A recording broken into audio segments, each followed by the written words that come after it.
Digital education हा महत्त्वाचा भाग आहे. व्होकेशनल एज्युकेशन नवीन शैक्षणिक धोरणाचा एक प्रिन्सिपल आहे. स्किल एज्युकेशन हे नवीन शैक्षणिक धोरणाचे एक महत्त्वाचं उद्दिष्ट आहे. आणि या सर्व गोष्टी साध्य करायच्या असतील तर आधीची जी शैक्षणिक धोरण आली ती ग्लोबल टू लोकल आली.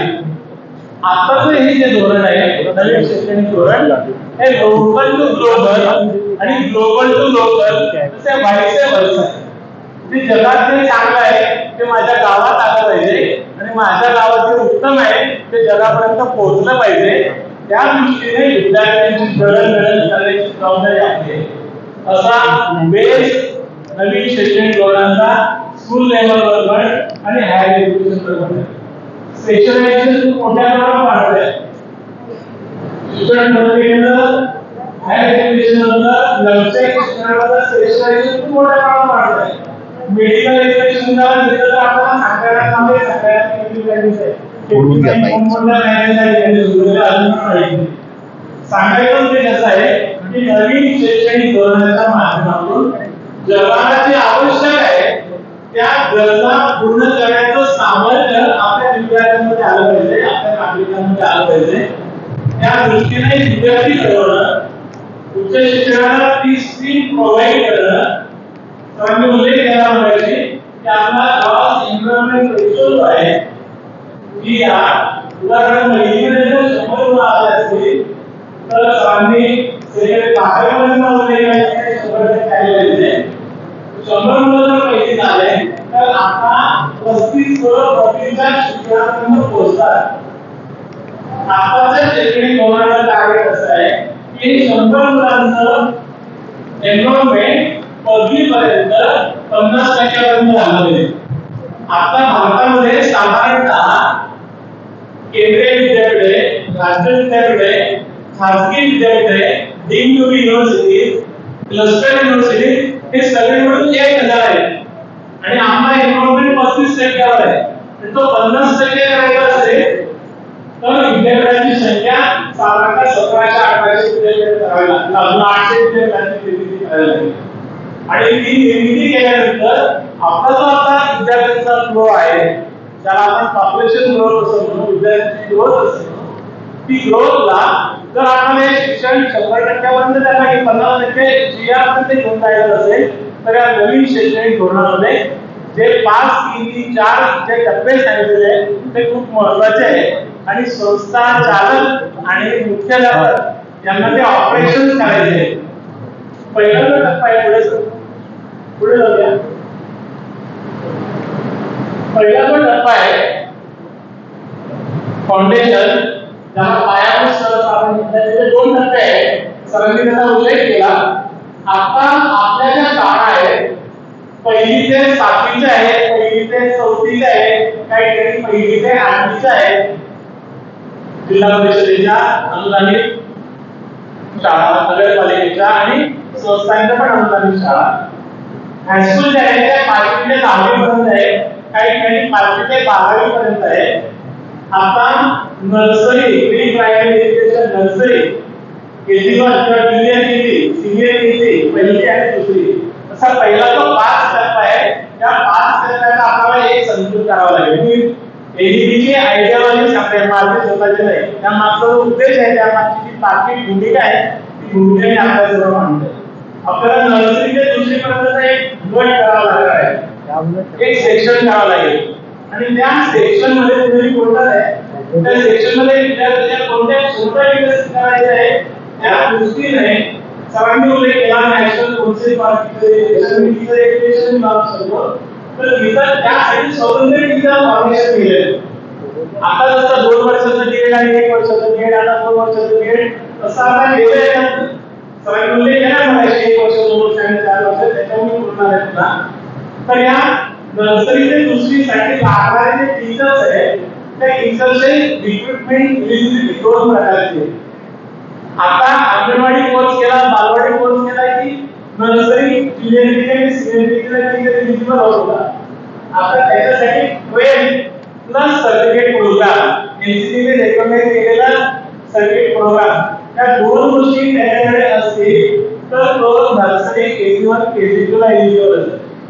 त्यामागचं कारण असं आहे जसं आपल्या घरातलं बाळ पहिल्या वर्गात नर्सरीला आणि ज्युनियर केजीला जातं आणि त्याची काही पहिलीमध्ये चूक झालेली असते आणि आपण मध्ये चुकीचं लिहिलं आहे तर त्याच्या टीचरवर पण ती चूक झालेली असते. तो नाही मला माझ्या टीचरने असंच सांगितलेलं म्हणजे त्याचा जो इमोशनल बॉन्डिंग टीचरचे आहे तो इमोशनल बॉन्डिंग या नर्सरी ते दुसरी पर्यंतच्या टप्प्यामध्ये अधिक क्लिअर होण्यासाठी त्याला जो शिक्षक लागणार आहे, त्याला जी शिक्षिका लागणार आहे ते शिक्षिका फुल ट्रेनिंग सायकोलॉजिकली, फिलॉसॉफिकली, असेसमेंट आणि त्या चाइल्डचे न्यूट्रिशनच्या दृष्टीने रेडी असली पाहिजे. घोषणा सगळीकडे आहे. असं असेल तर तो पहिला सेक्शन आम्हाला मगाशी म्हटलं ग्लोबल टू ग्लोबल आणि global to local skill development आपण करू शकतो. अदरवाईज नाही. ती अवेअरनेस त्या टीचरमध्ये, त्या विद्यार्थ्यांमध्ये आणि त्याचे जे पालक आहेत त्या पालकांमध्ये त्या स्तरापासून सुरू होणार. म्हणून हा पहिला घटकाचा एक भाग आहे. दुसरा पण घटक आम्ही केलेला आहे 6 वर्ष पहिली आणि दुसरीचा. यामध्ये विद्यार्थ्यांच्या कोणत्या क्षमता विकसित करणं शिक्षकाकडून अभिप्रेत आहे, त्यासाठी शाळेने काय अकॅडमिक इन्फ्रास्ट्रक्चर देणं अभिप्रेत आहे. शासनाच्या ज्या काही योजना असतील त्याबद्दल मला सांगता येणार नाही, पण ज्या येऊ लागलेली जी नियमावली असेल त्या नियमावलीच्या बाबतीत शिक्षण संस्था चालकांनी या 4 टप्प्यामध्ये शिक्षण प्रक्रिया अधिक यशस्वी करायची असेल तर याचं बायफर्गेशन करून त्याचं रिक्रुटमेंट आकृतीबद्ध निश्चित करून त्यासाठी आवश्यक असलेला टीचिंग स्टाफ ग्रँटेड असू दे आणि नॉन ग्रँटेड असू दे त्या पद्धतीने डिफाइन करून त्यांना त्या पद्धतीने अपॉइंट केलं पाहिजे. तर आता पहिला टप्पा यशस्वी होऊ शकेल. अदरवाईज आता पण शिक्षण प्रक्रिया सुरूच आहे खूप चांगल्या रीतीने सुरू आहे. आता पण खूप चांगल्या प्रकारचे शास्त्रज्ञ, इंजिनियर, शिक्षक, समाजकार निर्माण झाले. पण काही पेक्षा कॉम्पिटिशन आपल्याला असेल तर या पद्धतीने आपल्याला केला पाहिजे. दुसरा जो तयार डिप्रेशन त्यामुळे 8 ते 11 वर्ष आहे आणि तिसरे ते 5वी या वर्गाचा समावेश. तो परिणाम जर सुखकारक असेल तर त्या दोन लोकांच्या मध्ये मैत्रीचं नातं निर्माण होतं. तुम्ही रेल्वेने चाललेले आहात, भोपाळला चालले 7-8 तासाचा प्रवास आहे. शेजारच्याला तुम्ही म्हणाले की काय हो कुठून आलात किंवा कुठे चाललात, तो जर म्हणाला तुला काय करायची आहे पंचायत, तर आपण त्याच्याशी पुन्हा 6 तास बोलत नाही. पण त्याने जर प्रतिसाद दिला, गप्पा होत गेल्या, 6 तास आरामात जातात. एकमेकांना आपण नंबर देतो, तुम्ही भोपाळला आलात की आमच्याकडे या, तुम्ही जळगावला आलात की आमच्याकडे या, एकमेकांना आपण नंबर देतो.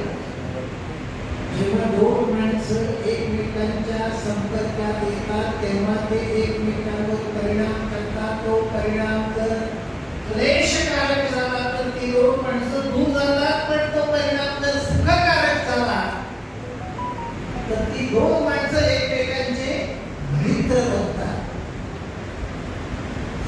दोन माणसांची गोष्ट झाली, पण एखादी व्यक्ती जेव्हा समूहावर कोण परिणाम करते, एखादी व्यक्ती समूहावर चांगला परिणाम करते, समूह त्या व्यक्तीवर चांगला परिणाम करतो, त्या व्यक्तीला समूहमित्र असतो, त्या व्यक्तीला आपण नेता म्हणतो.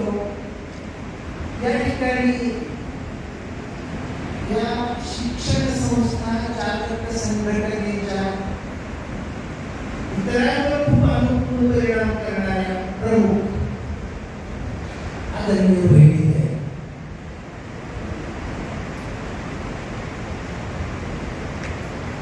अभिनंदन हा वैमानिक जेव्हा काही वर्षांपूर्वी 1-2 वर्षांपूर्वी जेव्हा पाकिस्तानमध्ये पकडला गेला तेव्हा तिथल्या लोकांनी त्याला फोटो काढलं, त्याचा चेहरा जेव्हा इकडे आला त्या दरम्यान तिथल्या एका शक्तिमान माणसानं तिकडच्या बरोबरीच्या माणसाला फोन केला आणि त्याला सांगितलं, अभिनंदनला यापुढे एक बोर्ड जरी तुम्ही लावलं तरी या रात्रीला नाही करून टाकू. त्याला 48 तासाच्या आत आमच्याकडे आला, त्याला आणलं, वाघामार्ग करून अभिनंदनला भारतामध्ये आणण्यात आलं. ताठ मानेचं अभिनंदन म्हणजे खूप अभिनंदन, आणि तो राष्ट्राची संपत्ती आहे.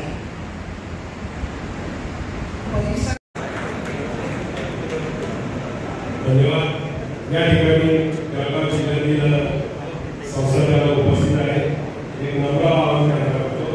आपल्या संस्थेच्या काही अडचणी असतील, काही तक्रारी असतील तर या हॉलच्या बाहेर त्या ठिकाणी आपण नोंदणी केली. त्या नोंदणीच्या ठिकाणी लेखी स्वरूपामध्ये आपण त्या तक्रार द्यायची आहे. 15 दिवसाच्या आत आपल्या सर्व तक्रारींचा निवारा माननीय शिक्षणाधिकारी जिल्हा परिषद मंत्री व प्राथमिक कार्यकारी तो केला जाईल. त्यानंतर जळगाव जिल्हा शैक्षणिक संस्थाचालक संघटनेचं सदस्य होण्यासाठी आपल्याला संपर्क करायचा आहे. जळगाव जिल्हा संस्थाचालक संघटनेच्या माध्यमातून जी सभा या ठिकाणी राहिली होती, या संस्थेचे सभासद कमी आहे, ही संख्या वाढावी आणि सर्वांनी त्यामध्ये सहभाग घ्यावा याकरता आर विद्यालय जळगाव येथील जे क्लर्क आहेत मनोज वाघ यांच्याशी आपण संपर्क करायचा आहे. या संस्थेची एक शाळा आहे किंवा त्या संस्थेच्या एक शाळा आहे, त्या शाळेला साधारणतः आजीवन सदस्य होण्यासाठी 5,000 रुपये शुल्क त्या ठिकाणी लागणार आहे. आणि ज्या संस्थेच्या 2 शाळा आहेत त्या संस्थेला सभासद होण्यासाठी 10,000 रुपये रक्कम त्या ठिकाणी लागणार आहे. तर मनोज वाघ आर विद्यालय यांचा मोबाईल नंबर आपल्याला देत आहे, कृपया आपण त्याची नोंदणी करून घ्यायची. मनोज वाघ यांचा मोबाईल नंबर आहे 9423974775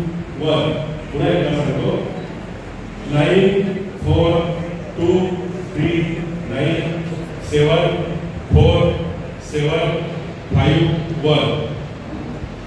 या जळगाव जिल्हा शिक्षण विभाग माध्यमिक जिल्हा परिषद जळगाव व जळगाव जिल्हा शैक्षणिक संस्थांच्या संघटना जळगाव जिल्हा माध्यमिक व उच्च माध्यमिक शाळा मुख्याध्यापक संघ यांच्या संयुक्त विद्यमानाने आधारित नवीन शैक्षणिक धोरण 2020 चर्चासत्रावर मार्गदर्शनासाठी या ठिकाणी येऊन एवढ्या कडक उन्हामध्ये आपल्याला ज्यांनी मार्गदर्शन केलं, आपल्या सर्वांचे मार्गदर्शक या समारंभाचे अध्यक्ष माननीय आप्पासाहेब निलकंठराव गायकवाड, माजी शिक्षणाधिकारी तथा सेवानिवृत्त प्राचार्य जिल्हा शिक्षण व प्रशिक्षण संस्था जळगाव यांचा मी सर्वांच्या वतीने या ठिकाणी आभार मानतो।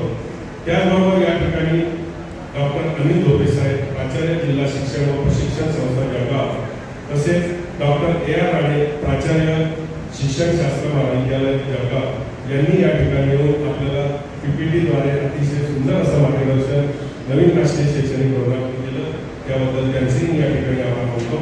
त्याचबरोबर या कार्यक्रमासाठी आदरणीय व्यासपीठावरती महाराष्ट्र राज्य मुख्याध्यापक महामंडळाचे अध्यक्ष अण्णासाहेब विखे पाटील सर या ठिकाणी उपस्थित राहिले, त्यांचेही या ठिकाणी आभार मानतो। या ठिकाणी शिक्षण विभागाच्या वतीने माननीय उपशिक्षणाधिकारी पठाण साहेब उपस्थित राहिले, त्यांचे देखील मी या ठिकाणी आभार मानतो। त्याचबरोबर या कार्यक्रमासाठी संपूर्ण जळगाव जिल्ह्यातून सर्व मुख्याध्यापक बंधू भगिनी या ठिकाणी उपस्थित राहिले, त्यांचेही या ठिकाणी आभार मानतो। सर्व संस्थाचालक उपस्थित राहिले, त्यांचेही आभार मानतो व सर्व माध्यमिक उच्च माध्यमिक ज्युनियर कॉलेज संघटनेचे सर्व पदाधिकारी या ठिकाणी सहभागी झाले, त्यांचेही या ठिकाणी आभार मानतो। तसेच या कार्यक्रमासाठी त्यांना आमंत्रित केलं व गुणवंत मुख्याध्यापक यांनी या ठिकाणी पुरस्कार स्वीकारला, त्यांचे या ठिकाणी मी आभार मानतो।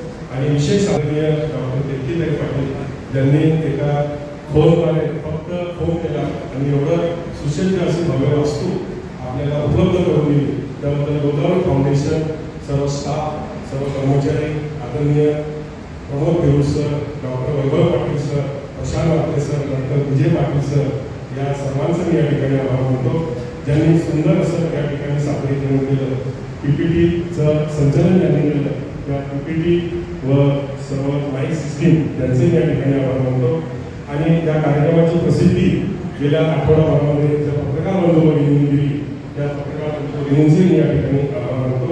त्याचबरोबर या ठिकाणी सुंदर असं महाराष्ट्राने सादर केलं त्या संगीत शिक्षक संजय क्षीरसागर व राजू क्षीरसागर यांचे या ठिकाणी आभार मानतो व ज्यांचं अनमोल सहकार्य या ठिकाणी लाभलं त्या सर्वांचं एक आभार मानतो। सूत्रसंचालक बंधू पाटील यांचे आभार मानतो व सर्वांचा आभार मानून